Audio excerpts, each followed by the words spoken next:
modern day masculine man, take one.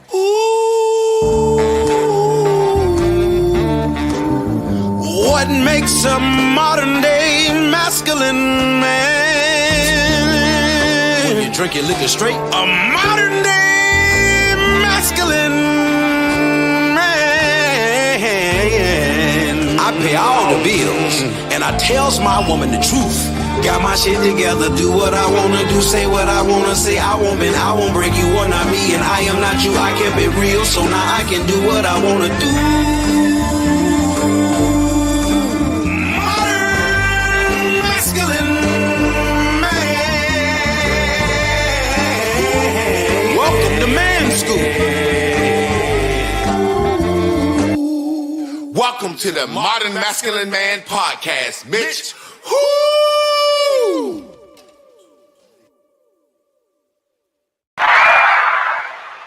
Yeah. What up, family? As they used to say back in the day, yes, y'all, until the beat, y'all, or don't stop, y'all. Y'all already know what time it is. It's another Tuesday.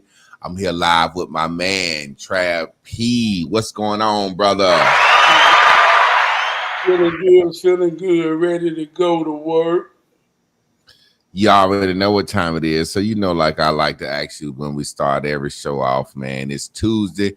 It ain't even hump day yet, but how are you doing, man? How's your week going? How are you marginalizing the bullshit? I love that saying. Keep that bullshit on the edge, but it's coming. It's coming. Yeah.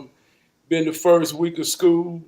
Got 11th grade and a 9th grader. Watching my daughter experience high school for the first time. So just kind of things, man. Just trying to play my role in they movie, man. You know, I taught 9th and 11th grade English. And 9th grade English is what is it? American literature. And then 11th grade English is British literature. So for some reason, that 9th grade English, and it's not so much about the literature, it's the grammar. When they get into all them parentheses and when you use a comma, when you use a colon, semicolon, that grammar, 9th grade English, for some reason, has always tripped a lot of motherfuckers up. You know what I'm saying? And I always say, by the time you get to the 11th grade, I already know what you're going to do in life. It's over, or you're going to do all right, or it's over. You know, people most of the time, you can't get around your 7th grade self, but your 11th grade self, that's such an indication of, are you going to go ahead and graduate and chase life, or you going to end up in jail fucking up? And I used to tell students all the time, it's your 11th grade year. This the biggest year of your life. So it's funny that you got a 9th and 11th grader, man. I know that's got to be a beautiful thing, just watching your daughter, watching her being nervous, knowing that your son, they go to the same high school. Yeah, and they just got reunited. Back in school together. Yeah, knowing that he got to look out for little sister. You know what I'm saying? That's got to be a beautiful thing. Yeah, ever since my children been little, I always ask them, what kind of young lady is you? What kind of man is you? What kind, and throughout their life, they would say, I don't know. And I say, well, the question more powerful than the answer. So now watching my daughter in a high school, and like you say, my son in 11th grade, as I ask them questions, answers start to come out now. And, I'm all I can do is train the best way I can, teach the best way I can. And like you say, as a coach, I'm on the edge of my seat, waiting to see what kind, in a positive way too. So, man, it's deep, man. It's deep when you in this to win this. Yeah. Well, we got a nice topic today, man. And it's funny, the topic that we have today kind of, let me share this real quick.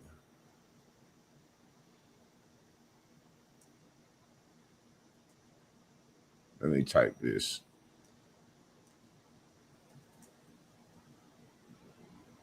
Well, I swear I feel good tonight, though.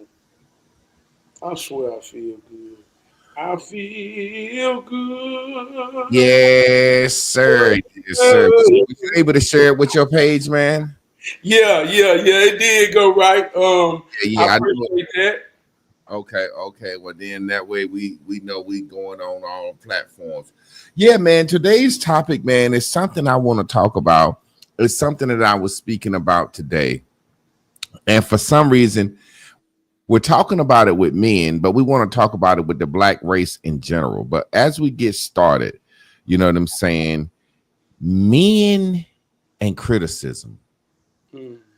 It's a difference between critiquing somebody and criticizing somebody. But that criticism, is some about that men and the black race don't like in general. And I think it stems from our men because our women follow our lead. You know what I'm saying? It's just some about that criticism, some about when somebody say, hey man, let me holler at you about something. And I think the difference in criticism and critique, my personal opinion is critiquing is somebody is looking at a situation, seeing what's right, seeing what's wrong, and helping to improve. Criticism to me is like saying that shit ain't gonna work and don't give no reason why you don't think it's gonna work. You know what I'm saying? It's just it's just like now there are times that it's about how you do it. There are times that people have came to me with some of the fucking stupidest ideas in the world, right? And I could have criticized it, but I critiqued it. But even in that critique, I was saying I don't think that's gonna work. So the thing about this, can you handle the truth? Can you handle the truth? Men often struggle with both giving and receiving critique. Some give it harshly, push people's others away. Others avoid it altogether to keep the peace. I want to talk about how to deliver criticism or critique without somebody being offensive or getting upset. What's your best way to say, or do you just say, are you one of these people to say, hey man, I just give it to you cut and dry and the chips fall where it may? Me, I try my best to do it the sweetest way. But for some reason, the truth is just a hard medicine. And for some reason, I just am never met with a good vibe or a good response when criticism or critique is offered or when it's asked. Some people can ask me what I think about something and get mad at what I think. Do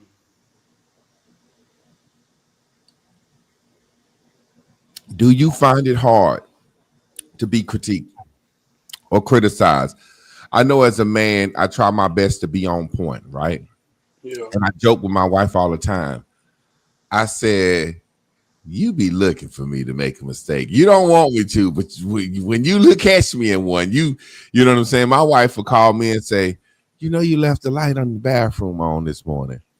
And I'd be like, baby, did you turn it off? She'd be like, yeah. I'd be like, why you had to call me and tell me that?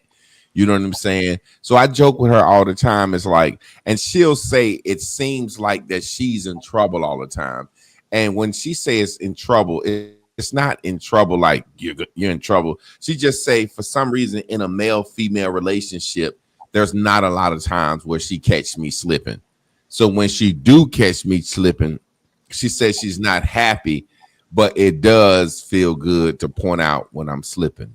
Have you ever experienced anything like that with your wife, your friends, your family, anybody? Like, that's something that I feel about critique. I can't even act like I don't like it. I mean, like I do like it. I like when somebody pull my coattail on something because I don't want to look stupid. Yeah. But the feeling that it gives my pride is kind of feeling like, damn, I got caught slipping. How do you feel about the whole criticism critique thing? Well, I don't think it's a do you like it or do you don't type of thing with me. For me, it's all about being genuine, being sincere. When I feel that is the foundation of a conversation, I'm open. You know, that's an exchange. So if someone sincerely feels like they can offer me something to better myself or truly understand me to say, man, I see where you're trying to go. Let me show you something that'll make you better or stronger. But when it ain't genuinely rooted in that, in the intentions, is somewhat to drop something on my scale of confidence and logic, then I'm good at determining that and say, fuck what you think. You know what I mean? And then it may come out, well, you can't take criticism. No, you ain't worthy of criticizing me. That's the way I feel in the moment, because I don't feel you genuine or sincere. That's something I never thought about, because I feel like everybody has an opinion, and everybody, especially if someone is close to you that could even be in a situation to criticize you or critique you, I feel like there's a certain closeness. So I've never necessarily felt like, maybe I have felt that and I ain't say that. You know what I'm saying? Like, motherfucker, who is you to critique me? You don't take care of your kids. You know what I'm saying?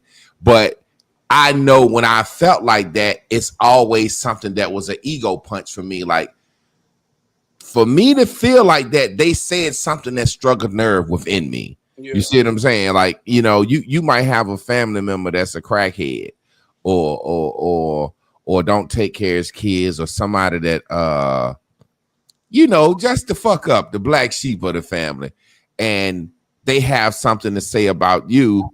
And it's like, for me, if anything sting me or make me get a reaction, it stings.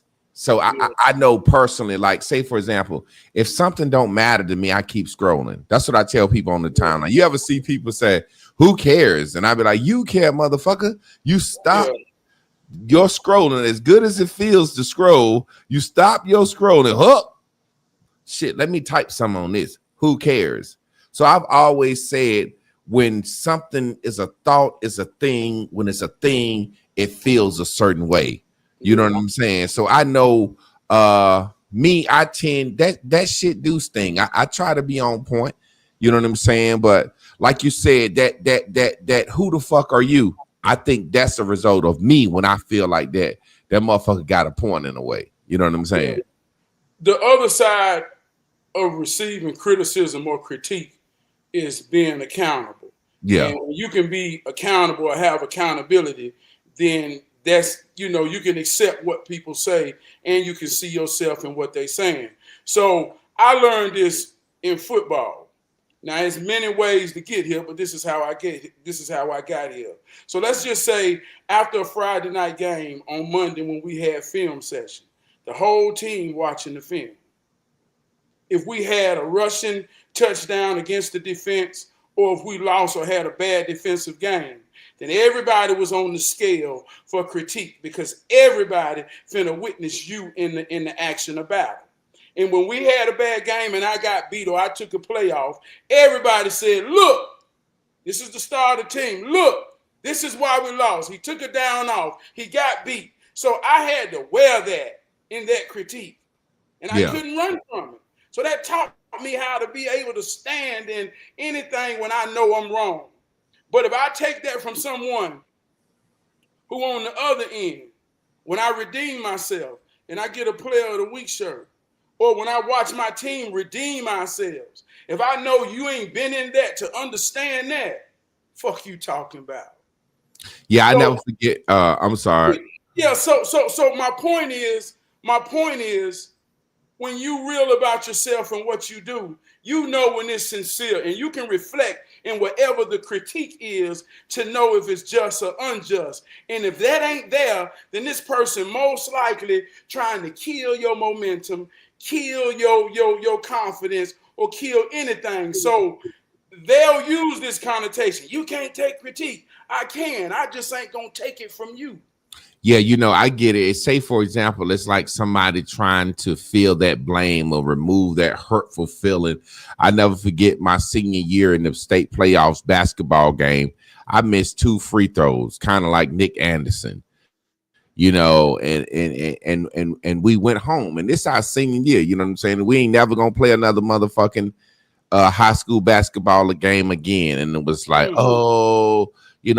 like Shaq, he missed free throws. And you had some parents coming to me after the game saying, it's okay, trying to console me. And really deep down, I didn't give a fuck. I'm going to be honest. I've always looked at that shit like this shit is a game. It's fun. I want to win, but I'm not gonna be down on myself. But the point I'm making is I had certain parents telling me, you know, we wouldn't have got here if it weren't for you. And then I had certain people you can hear, oh, Javon fucked up. It's kind of like I'll never forget. And this is the saddest I ever been looking at a basketball game when Chris Webber called that timeout and they got that technical and fucking UNC beat Michigan in the Final Four. Boy, that shit hurt me because I was a Webber fanatic. And it's like Steve Fisher said after that game, we wouldn't be here if it weren't for Webber. But everybody in their mama can say, hey, Chris Webber called that timeout. Or Cam Newton at Charlotte when he didn't jump on that fumble. No matter how you cut that shit up, Cam Newton gave fucking Super Bowl performing year MVP season, but hey man, you were supposed to jump on that fucking fumble. And people gonna hold that no matter how you cut it. If it's a fan, if it's a motherfucker that's on the team, that he may not say it to you, but deep down in his heart, everybody like, hey man, we saw you could have jumped on that damn fumble. Yeah.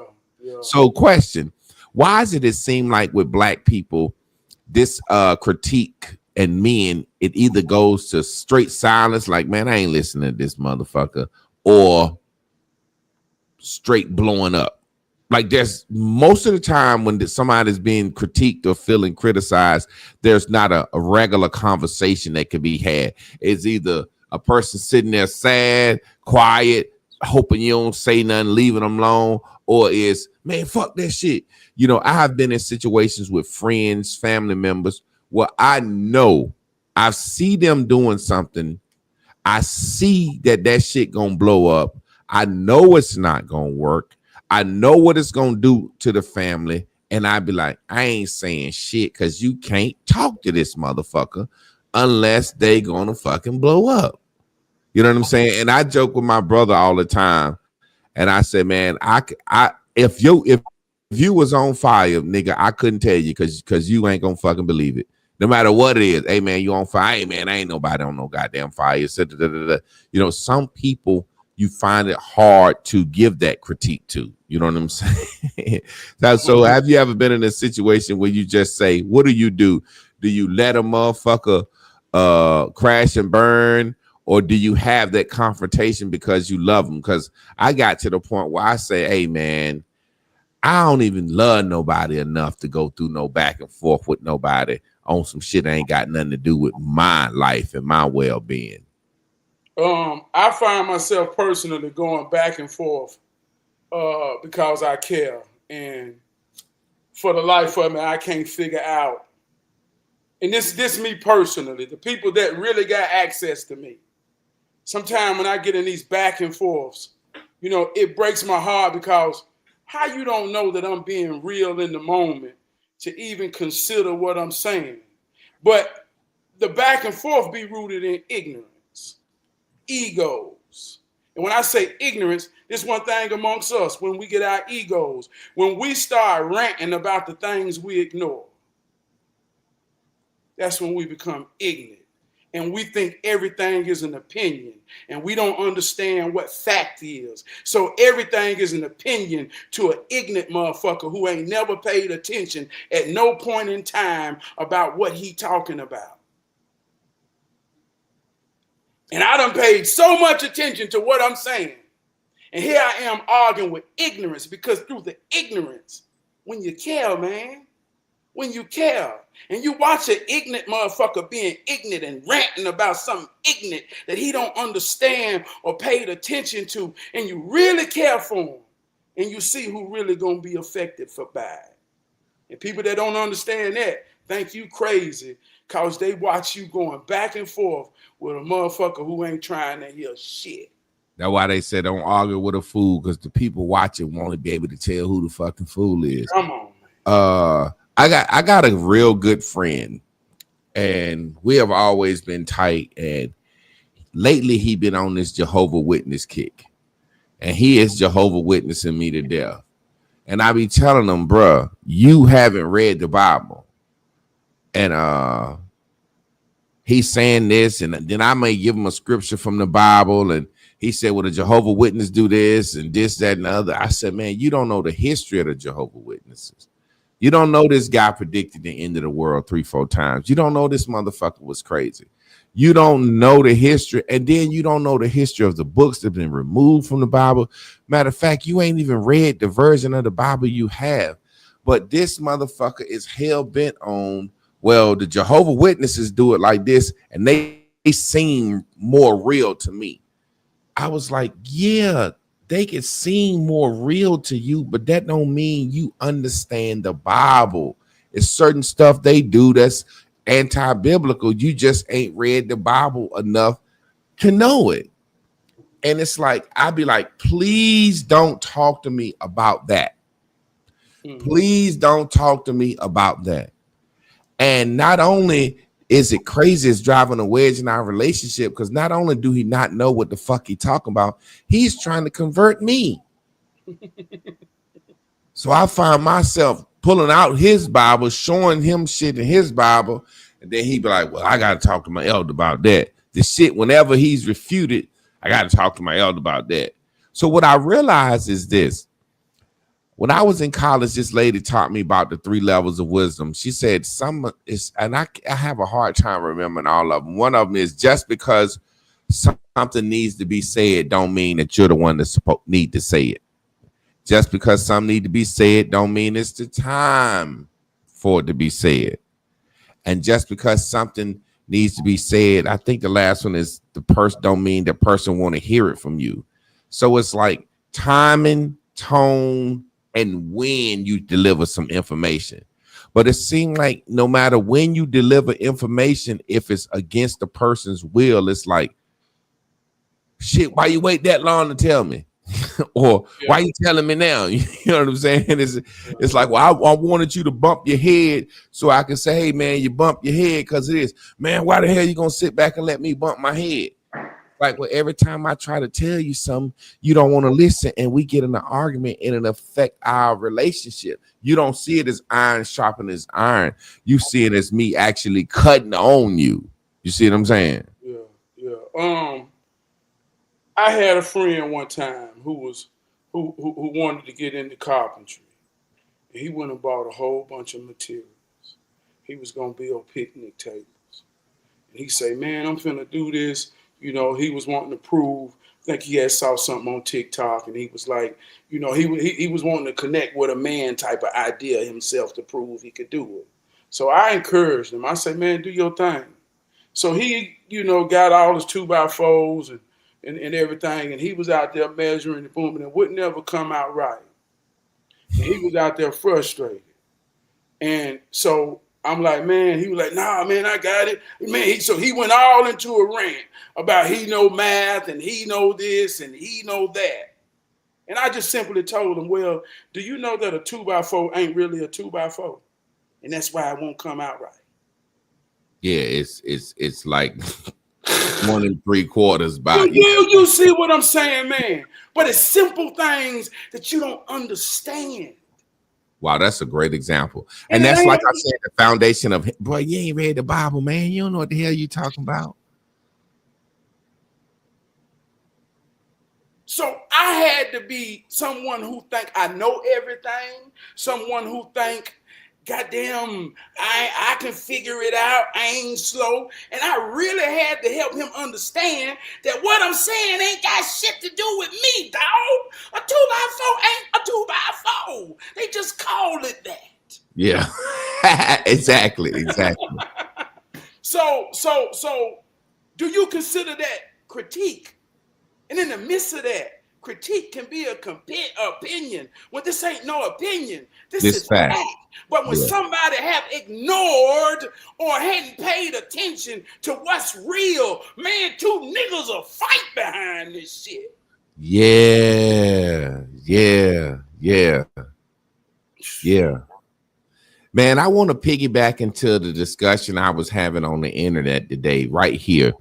Black people, it's hard for us to get ahead because we don't listen. Now, this is what I was saying.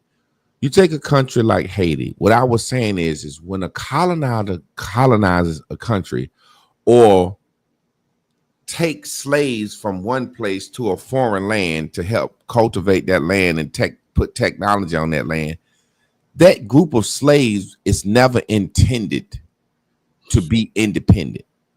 So you take Haiti. France owned Haiti. France had an infrastructure set up for Haiti, meaning France could import and export everything onto that island that those slaves needed. You see what I'm saying? The slaves didn't have a import export shit set up. You get what I'm saying? So when France decide, oh, okay, y'all want y'all freedom, shit, here you go, right? Now these people are left and they free, but they don't have an infrastructure set up to negotiate and have diplomacy with other nations. So now they, although they free, they still at the mercy of who? France. You get what I'm saying? So what I was saying is black people in America, if all white men, if all white people died tomorrow, we would die off in a matter of weeks. Because black people in America, no matter how smart we think we are, we don't have access to say, oh, okay, all white people done died. Let's go in here and break the codes to get in here and run the dams and run the electrical grid. Let's get in here and let's get on the logistics and let's manage our imports and exports. Let's go over here and let's import our gas and oil from these places. Let's manage the railroad lines. We don't have access to that. We might have 2 or 3 smart motherfuckers could do it, but we don't even have access to that. You see what I'm saying? And because that critique feels so strong, we got black people saying, and then they ignore everything I said and get right into their feelings. What about Black Wall Street? Well, if you would just listen, Black Wall Street was founded by black people upon the backs of a white infrastructure. Everything that we sold in Black Wall Street were raw materials that were turned into cotton. Maybe we made our own clothes, but that raw cotton had to be turned into yarn, had to be turned into fabric. We sold that. We didn't have a railroad line set up. We didn't have an electrical grid set up. You see what I'm saying? We wasn't importing and exporting these things. And people hate that critique and not understand that we're interdependent upon this white man, and we live good and eat good behind a system that he has set up. So we turn around and say, fuck him. If all white men die tomorrow, man, once all the gas gone out the pumps, what we gonna do? Start riding horses, killing each other? What do you think about that, man? Man, I think I don't think it's deep. I think it's simple. We romanticize the ideas of becoming with no reality of being. I think you told the absolute truth when you say we. I think you mean in general, right? Technology is only 70 years old. My dad is 70. Right around the time he was born, up until he was around 5, technology was new. TVs was new. People having electricity wasn't 10 years old. People in the country didn't get full electrical in their house till mid 60s. So all of this is relatively new. So when we talk about surviving, you got to break it down to the basics. That's earth, wind, water, fire. That's the mechanic and the farm, right?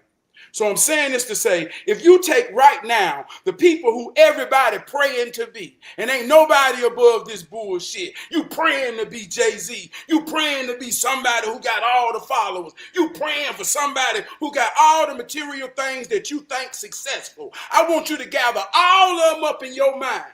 And just like you said, in 90 goddamn days, if they don't know, you can put them in freedom. If they don't know how to get water, they're going to fucking die. And my granddaddy knew how to do that 80 years ago. And knowing how to do that didn't determine by what you had. It was by what you is and what you know. So in 2025,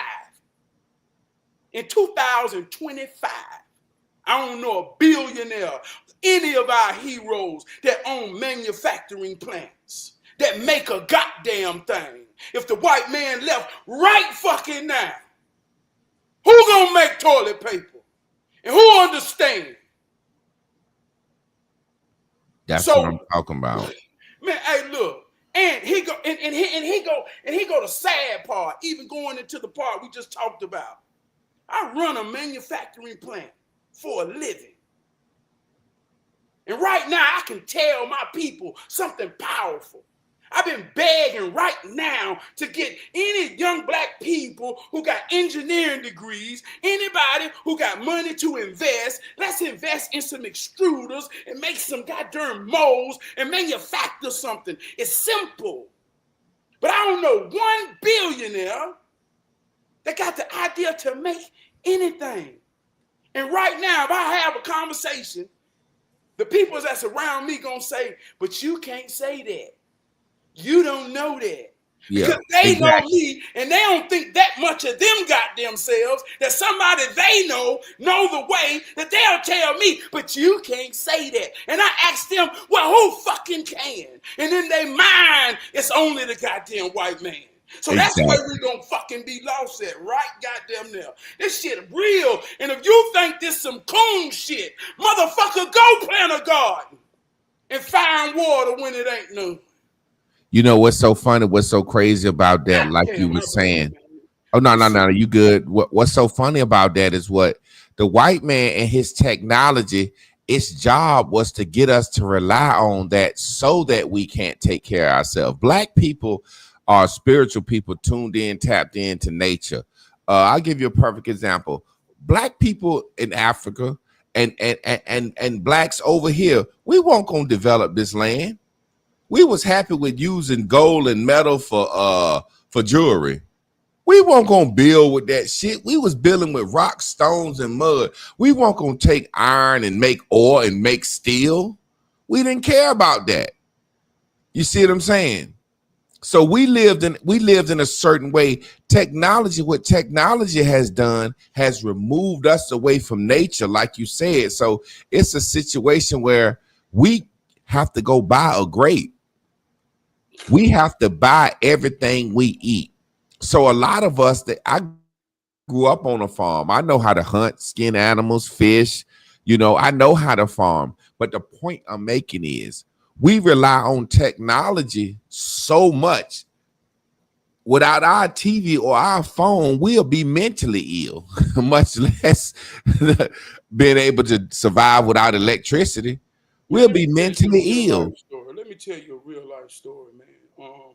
I do a summer program called Levels of Leadership, Hero Training, and we do covational training where we do general electric, heating, and air, and we take children and expose them to certain aspects of life.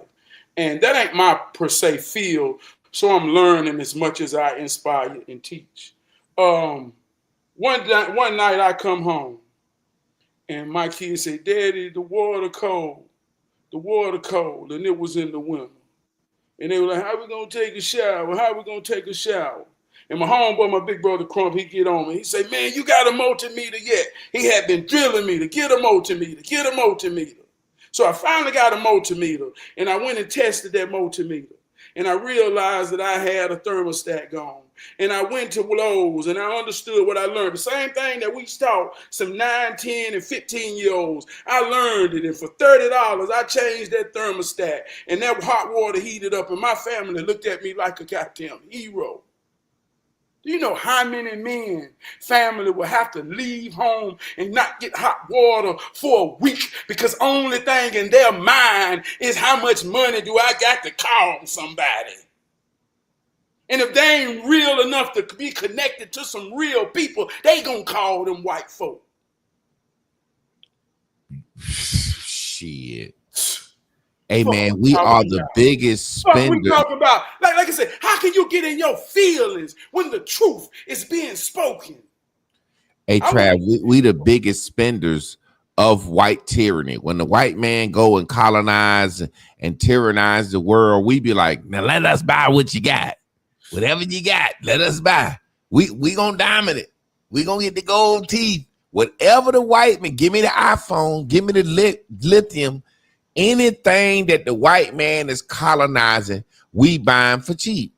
And we don't care who hurt in the process. We don't care who hurt in the process. And I'm gonna go a little bit deeper. This is what really fuck with us.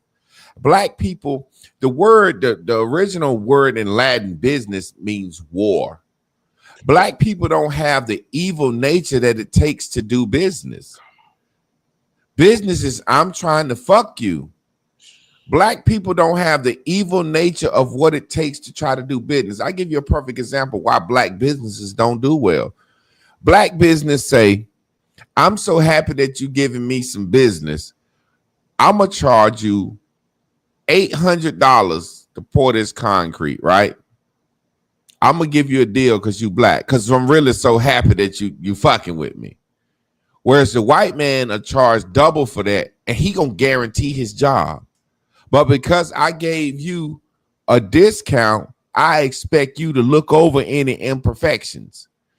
Instead of saying, hey, look, this is my skill. I charge this motherfucking much and I stand on it. Now, listen to what I'm saying.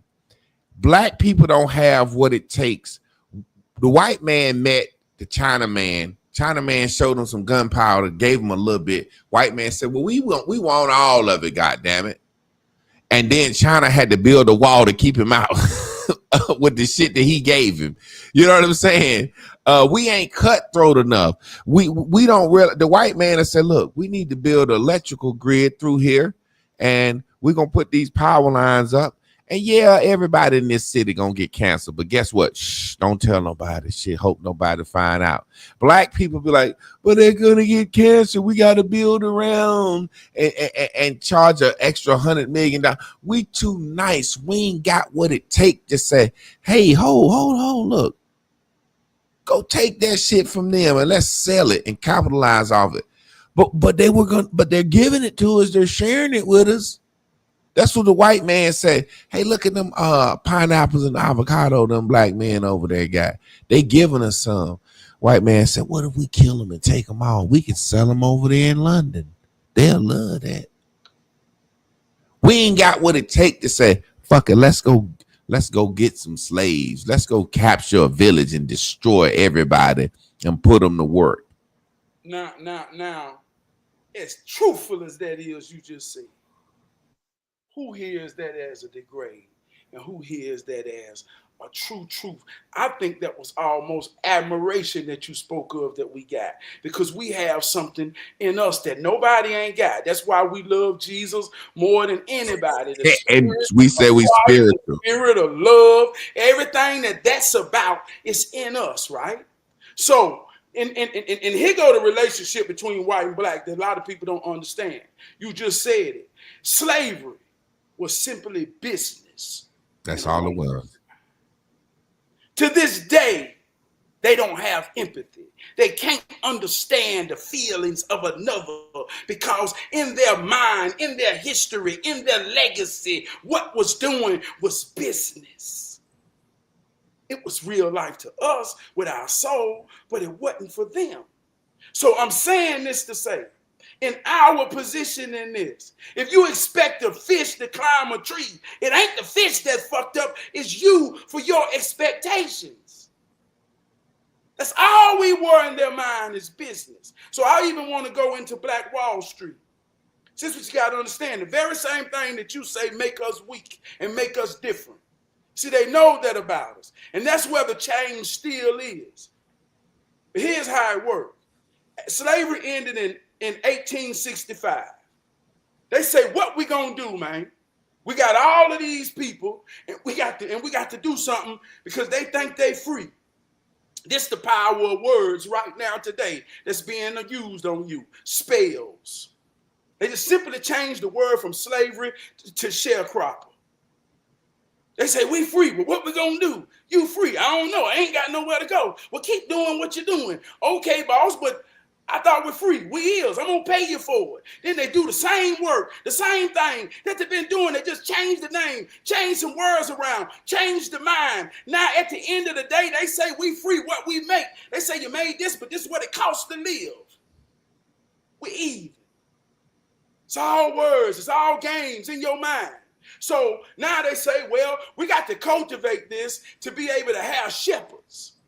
So the Northerners came from the north on a missionary mission. I'm talking about that church. They said if we play them in their soul, we'll always have control. So they came and opened up what we call HBCUs. Fitz, Georgia Institute, Atlanta Institute, that became Morehouse. All of these black colleges were missionaries. Xavier was the first one. It was Xavier, the first one. It's a Catholic college, HBCU. They got all their leaders. They got all the leaders. They went down the line. Show me your leader on your property. Bring them. Many were called. Many was invited. But only a few gonna get selected. You know how? If you make the cut or you don't. So the ones that made the cut, they cultivated them in a craft. How to build earth, wind, water, fire, electrical, plumbing, carpentry, and masonry.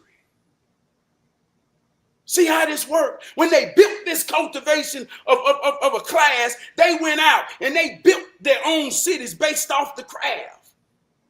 But they didn't understand the assignment. They really understood we all we got, we all we need. So they built these cities like Black Wall Street from the bottom. They saw that the sweeping man needed to understand the sacred geometry of goddamn square root of 2, because that's going to make him sweep like he do. White man say, we ain't get this for y'all to teach it from the bottom up. We gave it to y'all for y'all to hold a matriarch over them. They said, well, we ain't know this. So they bombed that shit and got a new class. And now them same niggas won't tell you the truth. The funny thing niggas won't tell us the truth. Them same niggas. The same niggas who call themselves leaders that ain't gonna value the mechanic and the farmer, the ones who really gonna save us when they get the fuck up out of here. And this is what's so crazy, even at that, Trav, when you look to the core of that, in the beginning, you have, say, for example, I went to a HBCU, right? In the beginning, you have people like, I give you the story of Dr. Shepard, who started my university. Right here in Durham, they had a Black Wall Street. Now, this is how this shit go. No matter how you cut it, it's business, it's truth. Dr. Shepard and about 5 of his guys was sitting around in the barber shop like, yo, how do we make some fucking money? You know what I'm saying? What do we use to build us up? And Dr. Shepard said, insurance. He was like, you're going to die any motherfucking way. So they started North Carolina Mutual, a black insurance company. They're like, shit, everybody black need insurance. White man won't even sell us fucking insurance. So they started this black insurance company. Now, they go to the white man and say, hey, listen, I know y'all think we just feel niggas, but we got a lot to offer. We got a lot to offer. If you allow us to govern ourselves, we can be out of y'all hair, make y'all a lot of motherfucking money, and be the, as you say, the buffers between white man and regular black folks. Now, these men are saying the shit that we set up, regular black folks gonna benefit from it. So no matter how you cut this shit up, whether it's Masons, colleges, fucking supervisors at plants, no matter how you cut this shit up, it's always gonna be a buffer class. The biggest thing is what they wanted to do is, like I always say that I didn't realize growing up, we own a farm, is get your ass off the farm. Because what the bottom line is this: post-slavery, everything that you say, the Masons, the carpenters, the fucking blacksmiths, yeah, everything, we was former slaves, so we knew how to do that shit. We was yeah. the source. Yeah. So what they did was gave certain motherfuckers contracts. And guess what we do? It's the same thing they do in Africa now. You got different tribes and different groups. They run shit, buffer between the people, but they don't never do right by the fucking people. They don't never do right. You know what I'm saying? But the people benefit in a way. I give you a perfect example. This is something we can talk about, and I see how you feel about this. You say Dr. King, right? Dr. King's father. We talked about this before. Dr. King's father was the motherfucking man. A lot of people don't realize that blacks didn't vote Democrat until 1960. Dr. King was locked up. He was about to get like 15 years in jail, and fucking it was Nixon running against JFK, and Dr. King's father called Nixon, and Nixon didn't take the call, and he called JFK, and JFK took the call. And you know, JFK's brother was the attorney general at the time. A lot of people don't know this, you know what I'm saying, or don't remember history. They didn't seen it, but JFK brother got Dr. King off. So black people, Dr. King's father was like, look, we endorsing JFK, going with the Democrats for the first time ever. And that's why growing up, we saw the fans in church. They had John F. Kennedy and Martin Luther King on it. They put that out in the church. And that was how powerful Dr. King's father was. Now, having said that, that was the beginning of Dr. King talking civil rights, equality, integration, voting rights, civil rights, blah, blah, blah, blah, blah. Now, we do know during segregation, we had more. The family was together, blah, blah, blah, blah, blah, blah, blah, blah. But we was getting our ass kicked, and they could do whatever they want to do with us. Do you think we are better off, and where we at, and where our children at, having not the experience? You see the trade-off? You see what I'm saying? It's kind of like people say, man, doing integration, we was da-da-da-da-da. But doing integration, you was getting fucked over. Before integration, Black Wall Street was a black boule, rich motherfuckers doing to black folks what the fucking white man was doing. Come on, hey, look, let me ask a question. If all the white people leave today, who gonna be the new slave masters? Who gonna be and when I say slave masters, I mean the shepherds of labor. Who You gonna will be the one? You would be one. Labor? Think about this, Trav. You right now supervise a manufacturing plant, right? Yeah. So as soon as such and such, whatever you make, whatever you know, as soon as such and such, this is to be the hardest thing about black people. We can't even organize and distribute our own music. And we got billionaires that's in the music game. We can't even, let me finish real quick. We can't even monetize black hair care products. So what I'm saying is the hardest thing will be for us is to delegate authority as black men. So you got some motherfuckers that want to run the plant. And I'm like, hey, Trav been supervising a plant all these years. The white man going, we need Trav to be over manufacturing and set up some with these plants. And motherfucker gonna say, fuck Trav. I so dope. Why he got to do it? You see what I'm saying, man? You boy, that's exactly. Let me jump back into this too about Martin Luther King. We're gonna drop some real raw shit, right? Yeah. The legacy was through his maternal, his mama, his granddaddy. His granddaddy built the foundation. Alberta, he didn't have a son. He had a daughter, Alberta. Alberta would carry the legacy. Martin Luther King daddy came in the picture and took over the throne of his father-in-law. Mm-hmm. But that legacy, Fletcher, he was the founding member of that first generation of the craft, the first generation of Morehouse, the first generation of those that built Black Wall Street and black prominence throughout America. He was the first, right? So when Martin Luther King finally got to be old enough to take on the legacy, he was cultivated. He was almost a prodigy. His daddy went over there to Germany, studied Martin Luther, came back, changed their name. Their name ain't even Martin Luther. Their name was Michael. He changed their name. All this is general knowledge, but he changed their name because he was cultivating and crafting something that was being built, right? So when you saw the political aspect of how this young man was being cultivated to be represented by us, a lot of people don't know this. See, there was an undercurrent of real blackness at that time that felt like he was the devil. He got stabbed in the heart by Isola Curry while he was doing a book signing. And they said if he would have sneezed, he would have died. So Martin Luther King wrote a book called If I Would Have Sneezed. And she felt like he was a devil to the black people because he was taking on the role of the Communist Party to truly, goddamn, deceive us. And she was like a Hebrew Israelite into the Bible deep. So this is an undercurrent that we don't hear about, right?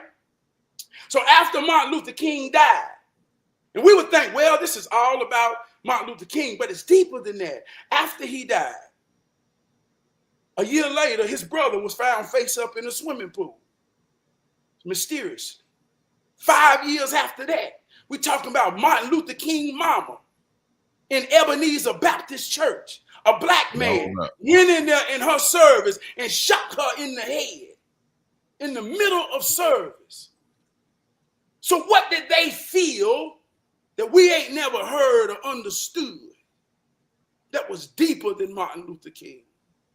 And you know what's crazy? That's why J. Edgar Hoover, like a lot of people don't understand communism and socialism. A lot of people don't realize J. Edgar Hoover was on King, calling him a communist. Communists are what the Democratic Party is today, socialists. This is how communism and Marxism and socialism all go together. And that's what Dr. King wanted. They felt like you want black people to have equal rights to the means of production to shit that you don't own.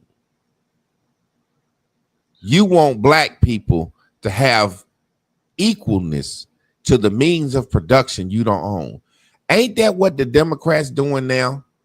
The Spanish that are over here should be able to get driver's license. The immigrants that's over here should be able to get a housing voucher. The immigrants that are over here should be able to get food vouchers and money. And the immigrants should be able to have safe cities from ICE.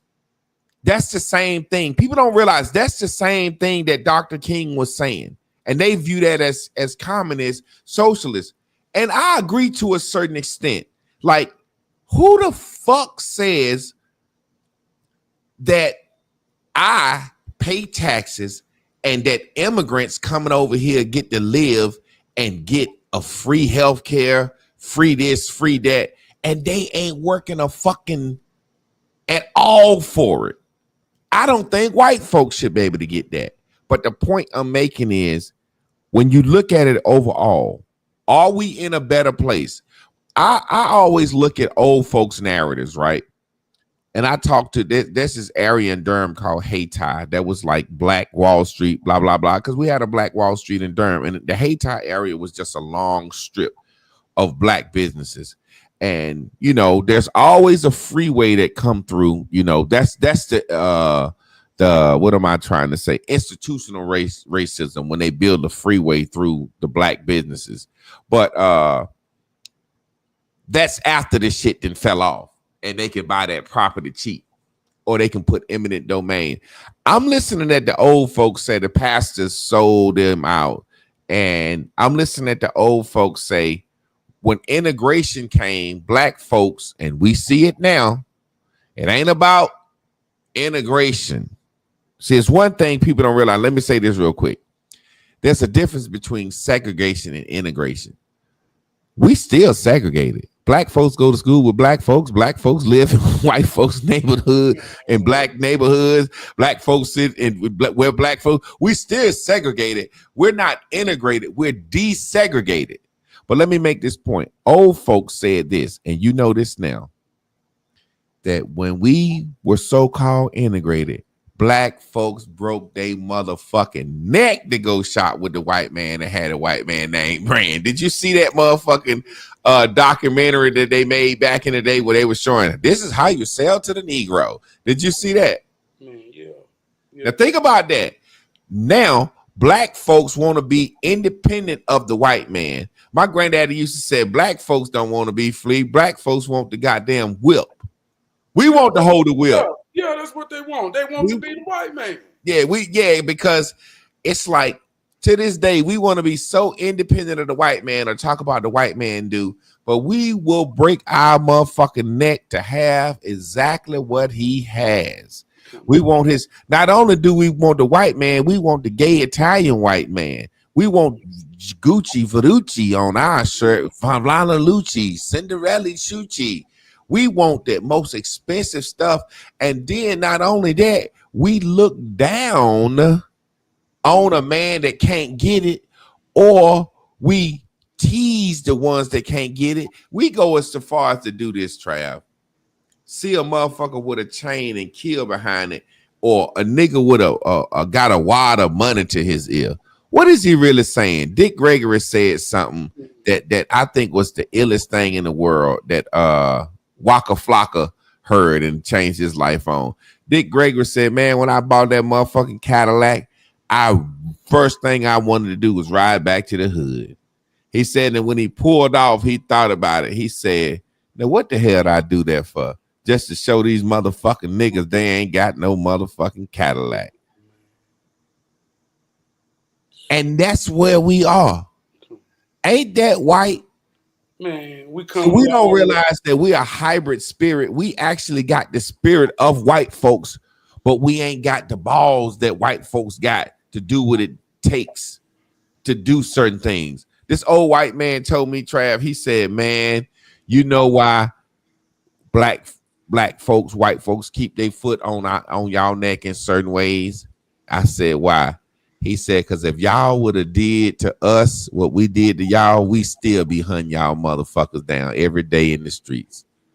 Come on, man. Think about that shit, Trav. Man. Hey, look, we come a long way, but I know in my soul we went the wrong way, dog. And I'm gonna make this statement. I think that racism is only real in social media now. I don't believe in racism. Wow. Listen, it's only real in social media and where people play victims. Because in real life, classism is the mascara that America uses to cover up her bumpy face of racism. And here's what I mean. Talking real life shit. I ain't talking make believe. I stand in the school board meetings. I stand in every aspect of government. I done stood there and I done got all out of bounds. I done got all in a rage because I knew one thing made me peculiar in this room. I wasn't there working. I was there because, goddamn it, I come here because I care. But when I got up there and looked in the eyes of people that look like me and they at work, man, they about trying to stay in the class they in the zip code, in the tax bracket. They don't want their kids to go to school with Ray and boom goddamn Shinka, no goddamn more than the middle class people. It's all a fucking game because everybody want the same goddamn thing, to get far away from the lowest, poorest motherfuckers they can find. Exactly. And you a bullshitting lie if I'm lying. And not only that, Trav, not only that, we need a lower class. We need somebody to feel sorry for or to blame. You see what I'm saying? That's what we don't realize. I'll give you a perfect example. When I was teaching, I was like a teacher mentor, and I was telling a teacher one day, she said, oh, I feel so sorry, such and such. I said, well, you need to get out of this profession. And she was like, why you say that? I said, well, when you feel sorry for somebody, you can't help them. She said, what you mean? I said, when you feel sorry for somebody, you already done made up your mind about their destiny. You see their future. You see what I'm saying? when you have empathy for somebody, you believe that you can change and help and intervene. When you feel sorry, man, I feel sorry for them kids over there. Oh, so you don't got no hope for them at all. You see what I'm saying? So that's what people don't realize with black folks. This victim spirit, this thing that us feeling sorry, and white folks, that's what their biggest business is black sorrow. You know how many white folks are rich, are famous off black sorrow. They job. It's this white lady, and I respect her, and I know who she is, but her name is Jane Elliott, and she done made millions of dollars going around the world, black sorrow, making black folks feel bad. And this is the thing about us: when we feel sorry for ourselves or think that somebody need to feel sorry for us, it shows that we don't have no hope. It's a perfect indicator. Oh, I feel sorry for them. What do you say when you kicking somebody's ass? Oh, I feel sorry for Charlie. Sorry, Charlie. I feel sorry for y'all. That means we kicking y'all ass and y'all ain't coming back. You know what I'm saying? Oh man. Hey, look. I had a brother gave me a critique. Going back to the critique. He said, man, you care too much. He said, you the type motherfucker that'll beat somebody's ass, then feel bad and go back to apologize, and he gonna shoot the shit out of you. And I had to chew on that and say, if you beat his ass, he deserved it. Don't give a damn how bad you beat his ass. So, like you say, too much of anything is bad for the soul. So that's some real shit. You can't have sorrow. And let me say this. Being in that nonprofit game, I want to say this, that nonprofit in America is the biggest money laundering scheme in the history of America.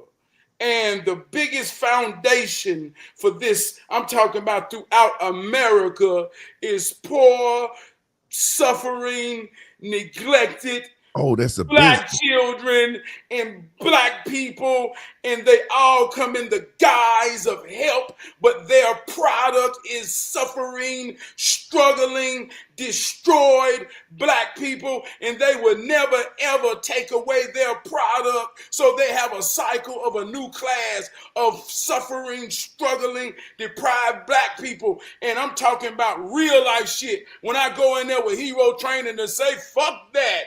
Come on, y'all, let's rise up. We ain't no fucking victim. They say, how dare you give these people hope to know that all they got to do is change their mind. And so much so that the motherfuckers in the room that look like me will see me as someone that they will say, how dare you say that shit? Motherfucker, are you listening what I'm saying? But look, guess what, Trav? Guess what? This is where you don't understand that. This is where you become the Mason. This is where you become the Boule. You understand that there are people looking at you like that because what you're trying to do is you're trying to pull up. If you're trying to pull somebody up, that means you're above.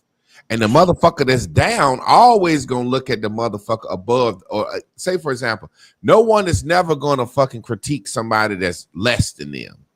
You know what I'm saying? I mean, you get the point what I'm saying. So say, for example, like you said, the nonprofit, that's an industry. That's an industry. Church and nonprofits. This is what criminals do when they get out of jail. They get a church or they get a nonprofit. And the way they get over with the nonprofit, I've seen cats that I know. Now, I know cats that got nonprofits that do big shit, but they use their for-profit business to fund their nonprofit, and they actually get a tax write-off. But then I know niggas that got a nonprofit and they do stuff like this. Hey, I'm doing a book bag drive and a community cookout with a basketball game, right? And they go rent a gym for $100. They go buy $200-$300 worth of hot dogs, and then they get some book bags ordered from China. Now the whole thing is they got their Cash App up for 3 months, and they raising money for the annual Javon Clark book bag drive. And I done raised $50,000-$60,000 for this shit, and I spent $3,000-$4,000 and give out some book bags. And this is my hustle every summer. You see what I'm saying? That's why I always say, show me a nigga not using his real name. And I'm gonna show you a nigga fresh out of jail who's spitting some non-profit shit, some religious shit, or talking about building a school. Come on, man. It's just a scam amongst us. And I don't understand why we act like we don't see this. It's like everybody, say for example, and this is where people get mad at me. Noble Drew Ali, Fard Muhammad, Elijah Muhammad, Louis Farrakhan, Sarasun Seti, Brother Polite, Umar Johnson, Young Pharaoh, all these niggas don't use their real name. 19 Keys, they don't use their real name. And all of them are members. All of those things are nonprofits. The Nation of Islam, that's a nonprofit. I don't know if people know that. And it's crazy because all of them say the same thing. And it's copying the white man, and we don't realize it, right? We telling the truth. We critiquing ourselves. We're not criticizing. All these guys say the same thing the white man said. This is what the white man told you, right? And its foundation is in the Bible, because the Bible said Jesus has hair like wool, and the Bible said Jesus has bronze skin. So they take the hair and the skin. So white folks know black folks couldn't read, and you had to be rich to actually have a Bible back in the day. So they said, well, the thing that says Jesus is black is his hair. So what do? They give him blonde hair and white skin. And the Ku Klux Klan and all racist groups say Jesus is God and God is Jesus, and the white man is God because of why? He got blonde hair and white skin. So what do the black man turn around and do? Bar the white man's story. You God. The black man is God because he got ether in his hair and melanin in his skin. Hey, listen. But here go. Hey, look, man. None of them never use their real name. Hey, look, never use their real name. I love this. So let me say this. Let me say this one thing so we can get this in context. Like we said earlier, slavery was a business. White people don't have empathy. If you expect a fish to climb a tree, then it ain't about the fish, it's about you. We got to understand and know our position since the inception of America, since the inception of us here. If you want to be an Indian, be an Indian. But even Indians got chiefs. Are you an Indian or a fucking chief? You got to decide that too. It's still the same fucking thing. But I'm saying this right here to say that when we talk amongst us, we can control our unity, our mindset, our logic to deal with everything outside of us. We got to clean within our own self to have a general understanding. So even when it comes to the Bible, let's talk about the point of it all, y'all. The truth ain't black. The truth ain't white. The truth ain't Asian. The truth ain't Mexican. The truth is universal. Everybody can take that story and apply the truth to themselves. Do you understand the point of the story? It's where we got to stop being children to realize. Because when he said a long time ago, rich people had Bibles, this ain't no 400 years ago. This ain't no shit you got to go research. We talking about 60 goddamn years ago when my granddaddy couldn't read and the only book he ever seen was the one the preacher had and the one the teacher had, and ain't nobody in their family ever held the goddamn book. So ain't nobody know how to read but to a little bit of goddamn time ago. And them people know the truth. They know the point. They was brought here for the goddamn point. Agriculture, understanding the cycle of the sun to know how to reap a harvest, when to plant, when to sow, when to grow, and that determine God being good. So where we at the fuck now? Where we at the fuck now, if we don't understand the point of it all, and you still stuck on a story on any level, I don't give a fuck how pro-black you talk. You ain't pro-black till you give him back his goddamn God and create your own. But see, Trav, you said something earlier. You said they gonna control us with the soul. Now think about this. We college educated, we can read, we can write, we got access to the Bible, we got access to Google, Chat GPT. The thing is, we looking for you saying something that you expecting too much. You looking for us to see that as esoteric messages. Like you said, the sun, follow the sun, the harvest. God is good. You know what I'm saying? Open up the windows of heaven and pour out a blessing and reap. You looking at us to understand that for some, we see this shit as we think we can really talk to a fucking mountain. Yeah, but You see what I'm saying? No. Listen to what I'm saying. No, I'm serious, man. They have bewitched us.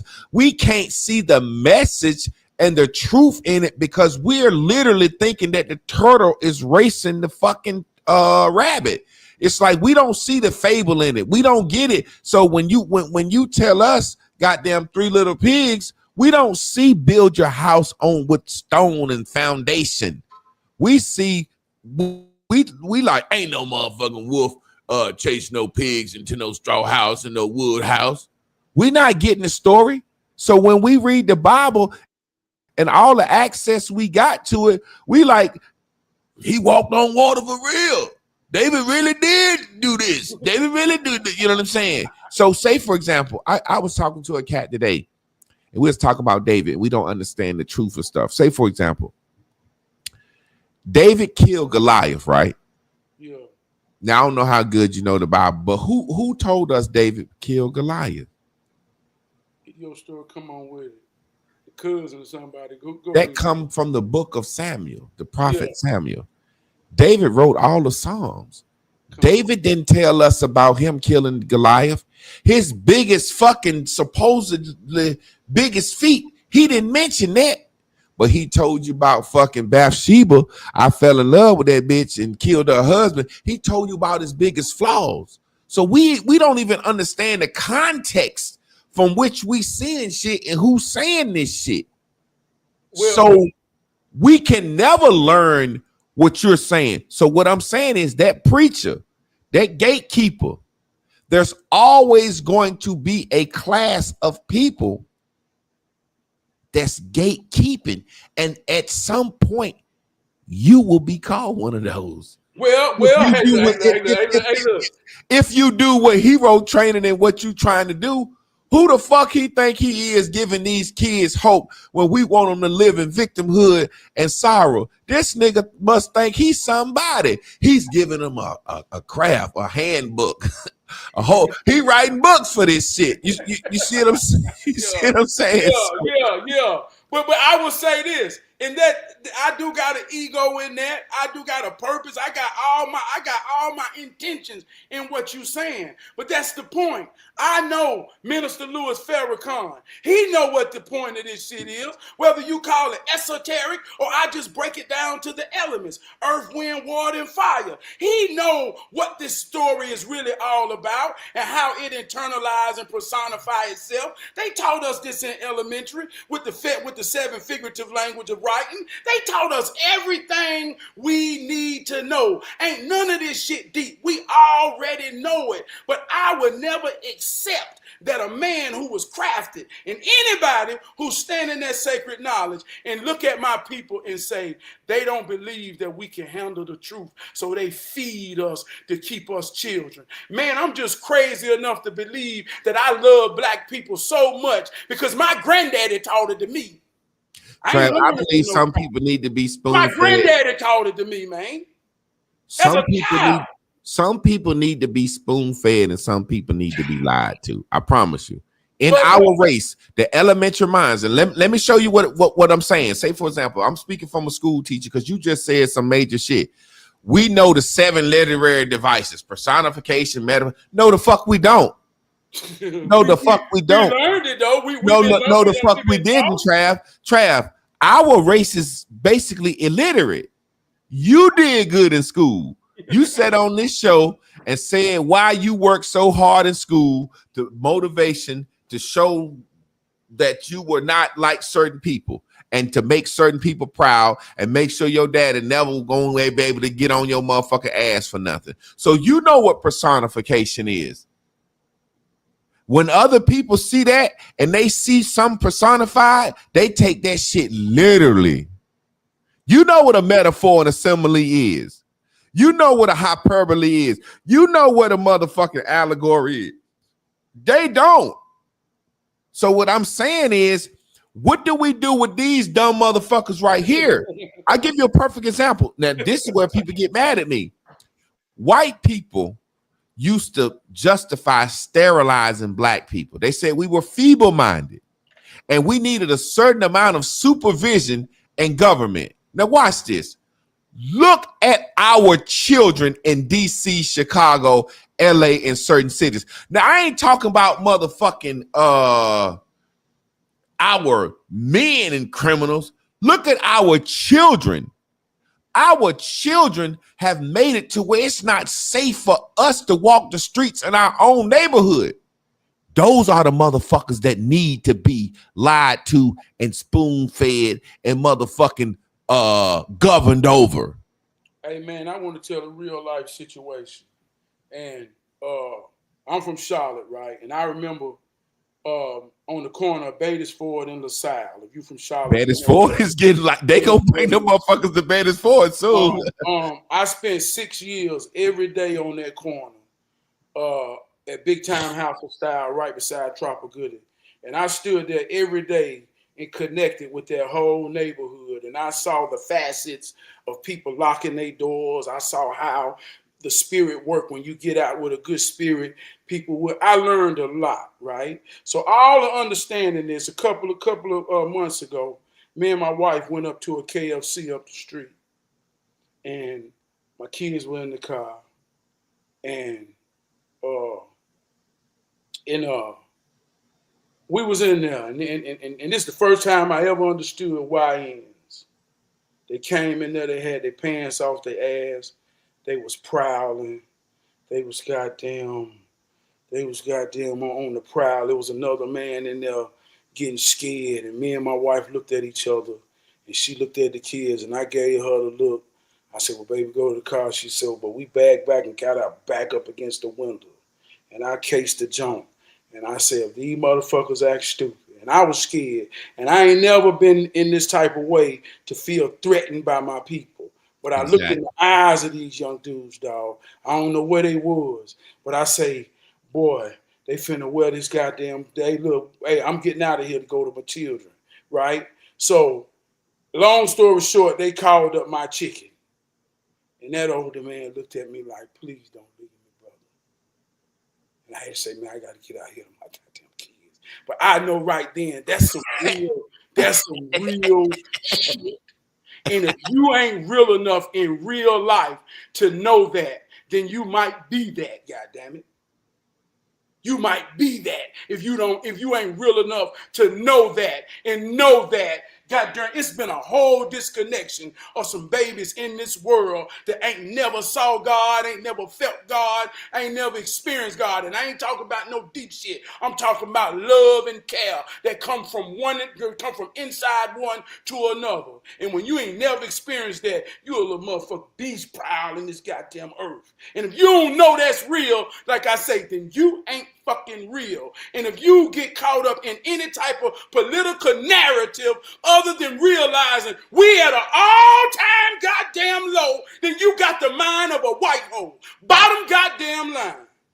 Victimized mind. And this is where I go as far where people get mad at me. This is where people get mad at me. Now you see why they was sterilizing poor women in the ghetto who were not married. And let me say this.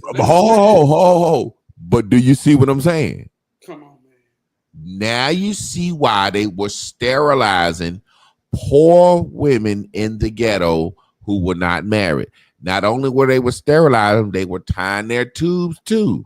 And it ain't about poor women in the ghetto neither. It's about expectations is the seed of disappointment. It's a whole lot of well-educated good sisters that went off to college and was living through the natural courses of nature, but got in situations where they didn't want to disappoint. So they went and done it too and came back right now to this day with everything but the one thing they so desire. So Exactly. this ain't this spectrum is real. This ain't about good or poor. This about how it worked. This about what they did to us. But if you don't understand that and know your position in this shit, you will think it's about good and poor and think you ain't a part of them. Well, no. See, that's the thing. That's the thing. It's just like Planned Parenthood. That's to get rid of, like Margaret Mead said, to get rid of weeds. Now, watch this. This is what I'm telling you. This is what I'm saying. There has to come a time, like you just said, in real life. There is a separation of the boule, the middle class, the peasants, because you just told a story where you knew good and goddamn well it was to say, fuck that chicken, get your family out of there, because you knew what you was dealing with. Yeah. And you know you are not them, but you know they exist. Well, let me say this on the flip side. You see what I'm saying? Because I ain't gonna die on the vine of, I've had some niggas, I had me and my homeboy, we got in an argument the other day, right? He's street nigga, right? He swear up and down street.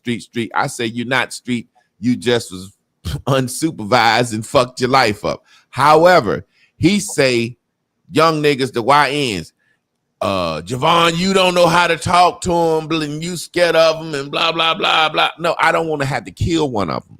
So he swear up and down that he to him and how he can do this and how he can do that, and they listen to him and blah, blah, blah, blah, blah, blah, blah, blah, blah, blah, blah, and I don't know how to talk to him, and I'm disconnected, and them motherfuckers robbed his ass in his own neighborhood the other day.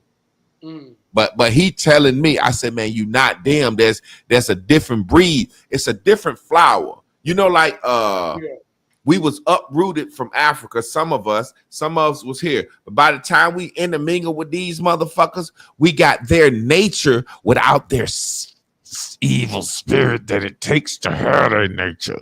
So we're a different flower.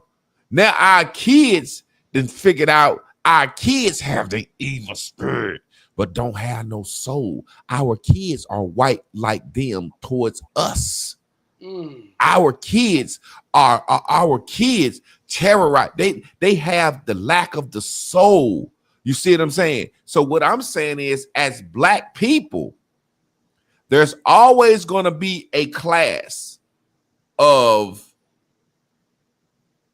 there's somebody going to lord above us. There's somebody got to go to Congress for me and you, no matter how we cut it. No matter how we cut it. The problem with our race is this. Back in the day, it was clear. If you wasn't somebody of substance, of something, you shut the fuck up. So say if we in the meeting and they say, all right, now, when all the white people dead, all the white people gone now, all right, we got to figure out somebody to be the minister of education. I said, well, look, I got a master in education. I suggest that I be minister of education. I'm known as the master teacher.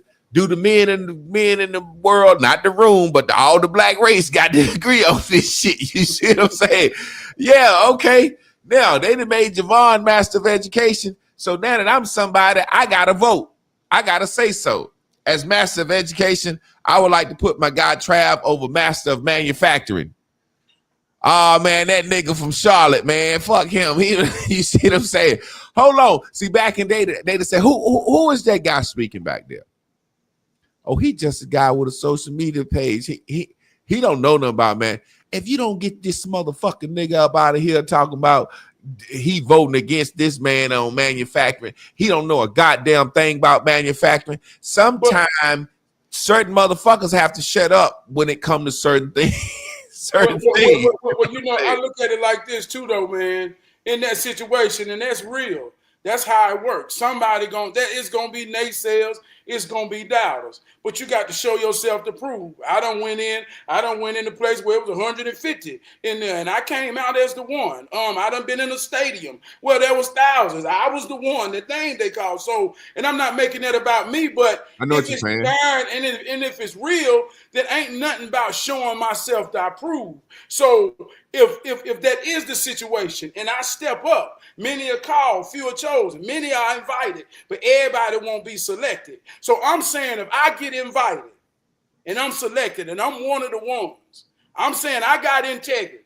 And and it could be, man, people can't handle it this way. People can't handle it that way. Everybody got to govern. If I'm at that table regardless of how I got there. And I know that's the mentality, but I know the purpose of me being at that table is to represent those of the least that ain't got the means to be here. Man, I stand up with dignity to say, God damn, I'm here for a purpose in them people. And I'm real enough to identify whether it's white or black. Man, y'all full of shit. Y'all bullshitting. And somebody got to stand on that. And in most cases, like I said, when you understand the point of the story, even in Jesus, you got to understand in the story, in the end, he was getting his ass whooped. They was kicking his ass. He was in jail. He was getting beat. They was having a parade. Everybody was saying, kill that motherfucker, kill that motherfucker. And it was only a small little handful of people that said, man, he the goddamn real one. And they killing his ass. And that's the way it worked. So if you ready to bear that, goddammit, I ain't got no other choice. I'm just crazy with this Jesus spirit. Now watch I don't believe in the story of the man. I'm talking about the spirit. I agree 100% with you. Now check this out. Now you got Malcolm X, you got Martin Luther King. You got two men that was 100% dedicated to their cause, that Jesus spirit that you talking about, but they got two different ideologies. You got some people said King was a sellout. The man gave his life for what he believed in. Some people said Malcolm X told on the Nation of Islam. He a sellout, but he gave his life for what he believed in. But that's two polar opposite ideologies. You get what I'm saying? Now, that's the point I'm making. When you go out here in your Jesus spirit and give everything that you got for our race, and to enlightening people with hero training, there are going to be a large percentage of low-life motherfuckers that's going to call you a Dr. King sellout. You understand what I'm saying? Yeah. That's what I mean when I say we as a people in certain eras, in certain times, judge certain motherfuckers. I'll give you a perfect example of what I mean. I just put it out clear. I have a certain feeling about Masonic lodges, Shriners, fucking fraternities, sororities, goddamn nonprofits, preachers, teachers, and politicians. I have a certain way I feel personally about all these motherfuckers. You know what I'm saying? But I also understand there's a certain vilification and a certain expectancy that goes on in certain situations. And I also understand that I have been the guy that was looked at as the Boule nigga before. You know what I'm saying? I'm like, God damn, I'm Boule. You know what I'm saying? You know what I'm saying?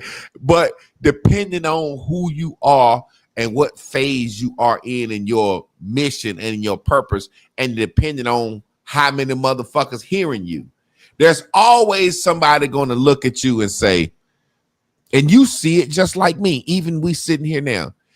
Tomorrow night, somebody going to say, that's in your close circle, man, I feel sorry for that nigga Trav, because they don't believe in you.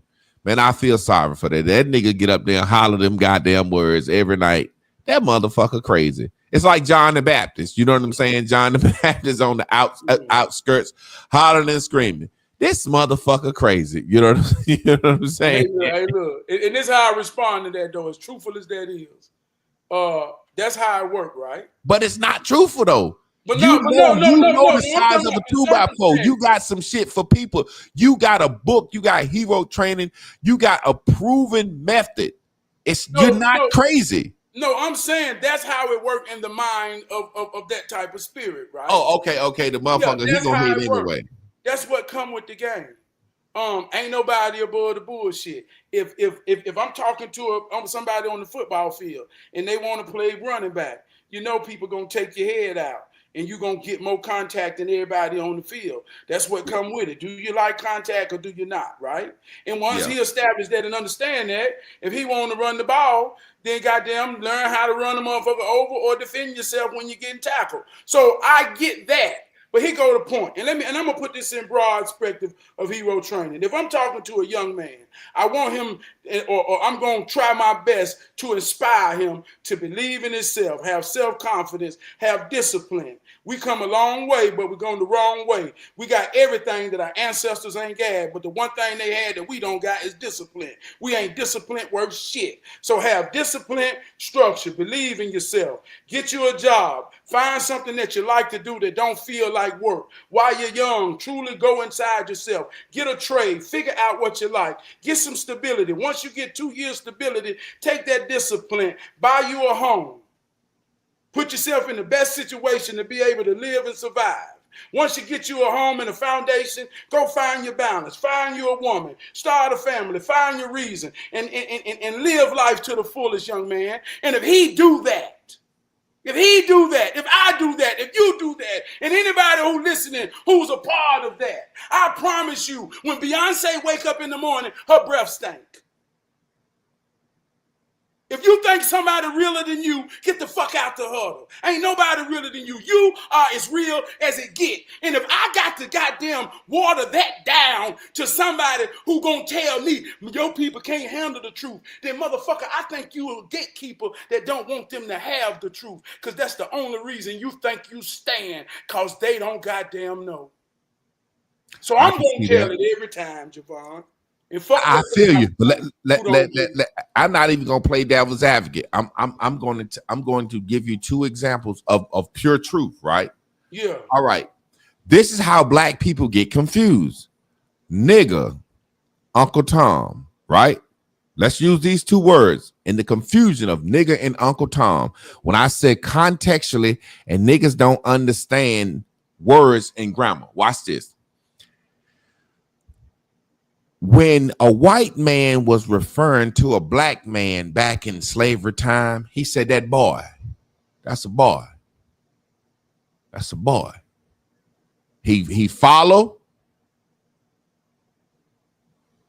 He listen. That's a boy. When a black man didn't listen and didn't follow the white man, he called him a nigger. That's a nigger there. So being called a nigger by the white man was a powerful thing. In the very same way, when a black man didn't listen to the white man said, that's an Uncle Tom right there.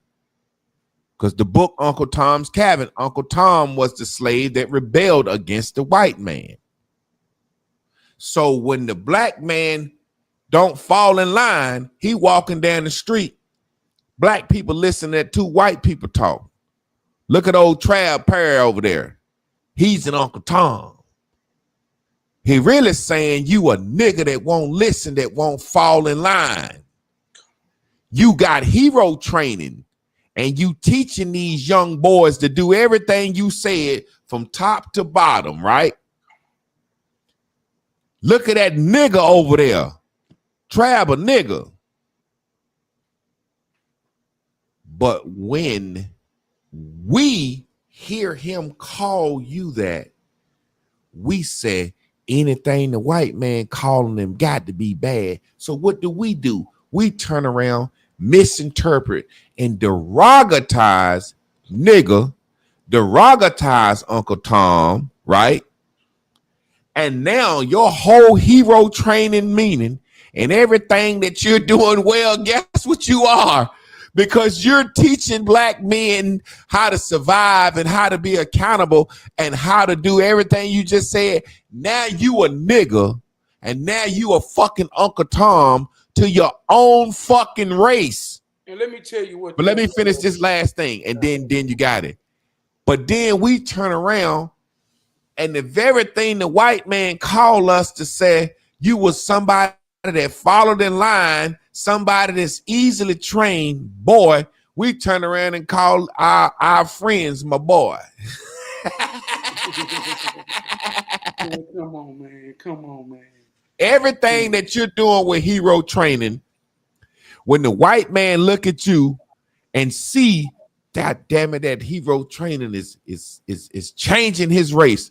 They gonna say that goddamn nigga Trav or that goddamn Uncle Tom Trav, and other black folks gonna say, look, you notice, think about this. What you say, you're going coon hunting. When you saying coon hunting, you ain't really talking about hunting coons.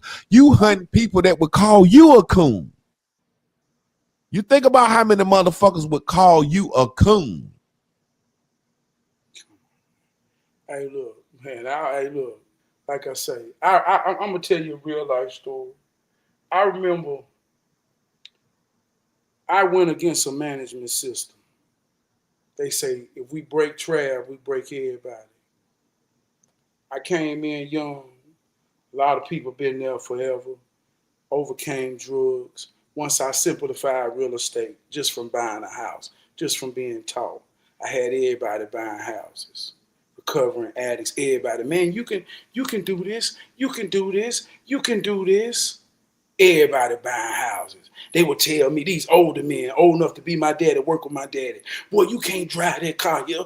You can't let them white folk know you drive that kind of car. That's what they would tell me, Javon. I say, these white folk know we ain't goddamn stupid. You know how much money you goddamn make. Drive the motherfucking car. Show them you ain't fucking stupid. They know how much money you make.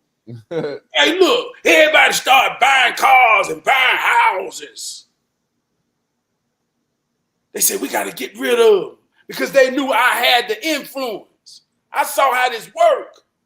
They was attacking them just to get me in real time. I got them out of there because I knew my power and influence. I knew I ran this plant. I knew I ran this mill. So when things went down, when my morale went down, the higher up came to me and said, what's the problem? I say, I don't feel good about coming to work, and I can't perform when I don't feel good. Instantly changed the management. They said, boy, I never saw a young black man can go in there and talk like that right there. So I got the trust of these men with integrity. With integrity. And let me tell you something. When I got in there and I became the boss, boy, I started realizing who the snitches was because they was coming to me snitching. I say, whole goddamn time. Whole goddamn time. It's been you, motherfucker. It's been you. So I'm saying this to say, man, if you real and if you really got the sincerity to lead with integrity, then it ain't no looking at nobody to say who ain't worthy. Everybody worthy of the truth, even if they don't know what to do with it. Everybody worthy of love, and truth is love. Everybody worthy of the way. I don't give a damn, dog. Like you say, and they would tell me, they say, well, you can't tell everybody how to think. Everybody ain't gonna think like you. 2 + 2 = 4. That ain't got shit to do with me. You better learn how to either understand that and multiply that to get some more. And if you hear me in telling you the truth, then I know that's about your soul than it is about the truth or me. That's something about you. So that's why when I get them negative people, and I'm saying this, that's to anybody. When you know in your soul, you telling the truth to help somebody, man. Man, hey, look, man, you got You got to stand in the mirror. You definitely gonna stand on it. Come on, man. I'll be a coon. I'll be everything, cause everything I do, everything I say, I have paid attention because I care about what I talk about. And I don't talk about nothing I don't care about. So when I'm talking about the shit I care about, motherfucker, I'll stand on this shit up against the world. Exactly. You know, it's funny, man. I was in a conversation with a guy on Facebook. He was on my page, and you know, it's funny how we can't critique each other. And I was saying that Umar Johnson and certain things that he do and certain things that he's been doing. And he said, well, one day you said you're going to start a church. You're going to take a donation or take an offering. You know what I'm saying? And it's like you're trying to shame me or trying. I say, hey, man, it's a difference in me saying, hey, God damn it, if you think I'm saying some good shit, put something in the collection plate, right? Put my Cash App up. Then saying, hey, give me this and I'm going to give you this back. You're already receiving if you're watching me. If you're watching me, you already think I'm worthy of gift. That's why the Bible said, the workman is worthy of his fruit. You know what I'm saying? if you're watching me, you already didn't show that you think I'm worthy of anything that you would give me. But the point I'm making is, man, because I got to get out of here, is when it's all said and done, if you care and you do anything that's worth being done and worth being scrutinized or called to Uncle Tom or called a coon or whatever, that's when you really you reaching your purpose. Because you think about it, I joke all the time. Umar Johnson is famous for calling somebody a coon. Yeah. And ain't that always how it is? The person that's doing it, you know what I'm saying? The person that's doing it is always the one that's, always got something to call the next motherfucker. Yeah. You know what I'm saying? Like they say, I know you are, but what am I? But before we get out of here, man, wrap us up, man. Let you wrap us up on whatever you want to say before we get on out of here. I know I saw a comment that say somebody got to do the fries. And I say, man, we speak to the lords so that they may climb the ladder to wherever they divine. Even if you the fries, you fry them with pride, and you cook the prettiest fries ever ate, and be the best fry you can be. No matter what part of the puzzle or what piece of reality it is, all of it is necessary. All of it has a value, and you got to know that about your position in whatever in any aspect that you are. So believe in yourself and know what's real and know what love is when it's being given to you. You can feel it in your soul. And I know some people listening to this ain't never felt it or didn't really feel it until they got old. But it's real, but you got to be real enough to receive it when it's given. And I'm going to say this because this is what I started on and I believed on. In Africa, there's this thing called Harambe. That's this thing where everybody got a job. If you pick sweet potatoes, that's all you do. If you pick yams, that's all you do. If you hunt, that's all you do. So if you just do your job, if you pick yams all day, water and fish is always going to be there for you. That's the spirit that we have, but it's been corrupted. So I'm telling people where we disagree at is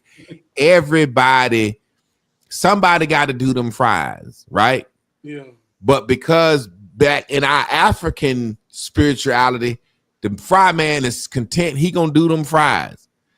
But now with that white man mentality, the fry man want to be the fucking cash register man. And if he ain't got the skills that it take to move up, he gonna sabotage some shit. You know what I'm saying? That's what happened to all the Black Panthers. That's what happened to every organization. We had a motherfucker a fry man that wanted to be cash register man, and he ain't had the skills it takes, so he bought the whole goddamn restaurant. We can't count. Want to run the camera. Can't count worth shit. That motherfucker want to run that register. He wanted because he want to hook some of his boys up. He like shit. I'm running fries.